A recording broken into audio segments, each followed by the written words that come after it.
would constantly diet. I wouldn't be able to just eat one cookie instead of the entire pack and all that. So I kept on dieting for like 4 more years, like almost 5 more years. And then I went on vacation. Like I was there for 5 weeks, like 3 weeks on my own. And then a friend joined and I wanted to lose. That was in early 2021, I think. Yeah, early 2021. And I wanted to lose 3 more kilos and gained 12 kilos because I tried it so unrealistically that I fell back into extreme binge eating. And that's when I realized when I gained so much weight in such a short amount of time, it wasn't too much about the looks. It was more like it's like almost 25 pounds, in like 5 weeks. It was like, wow, like how did that happen? And that was the breaking point. That was when I realized, okay, you're not healed. You're dieting since 9 years. Something has to change. Wow. I mean, that's so wild. Like with, Yeah. yeah, it's just like it forces you to look at like what is going wrong, like what is happening, and then I'm sure you don't feel great either. Like I love that you're hitting on this and demystifying a lot of these things because there is this feeling of we need to eat as little as humanly possible all the time, and that's how we just shrink our weight. But it's not sustainable, and are we even happy? And like you said, you kind of shared that connection with your brain and your body.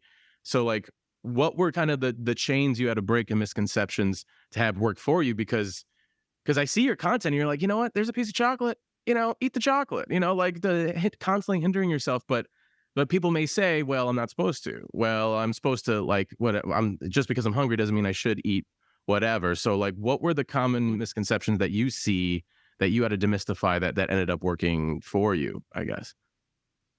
I mean, the first thing was I had to be brutally honest with me, because when you're in the binge diet cycle, you always say, this time, this Monday, it will work. This time, like, even if you're already 20 years in that cycle, you tell yourself every time, tomorrow I start over and it will work. And I would ask myself, Samira, did it work?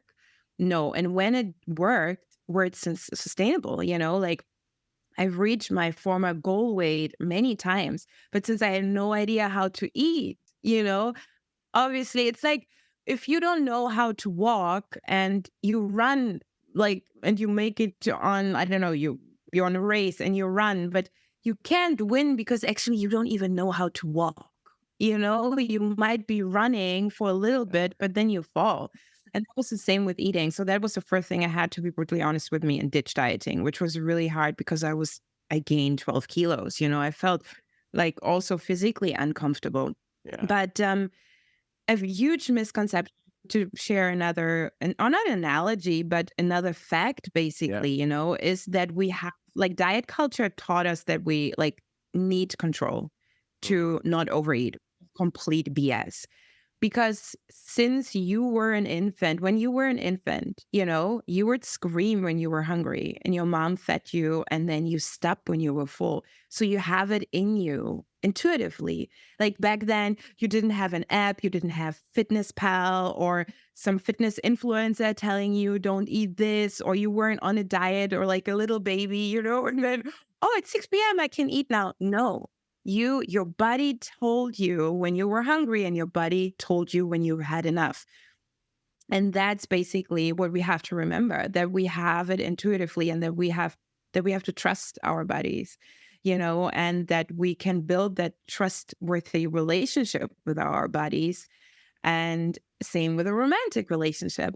And then the next thing is to realize that it's also very common on the internet that you only eat to nourish your body. Like if you only want to nourish your body, then you judge yourself if you crave a chocolate croissant or something, or chocolate or anything like that, because that's not very nourishing. But we're not only eating to nourish our body, we're also eating to for appetite, because something is yummy. When I eat a piece of cake, I'm not eating it because I need energy and I'm hitting the gym. No, it's just freaking delicious. So that's when you understand these two things, then it's easier because then you remove the guilt. If you then crave you don't think, oh, but that won't nourish my body. No, it's just delicious and I can have it. The Self-Hype Podcast.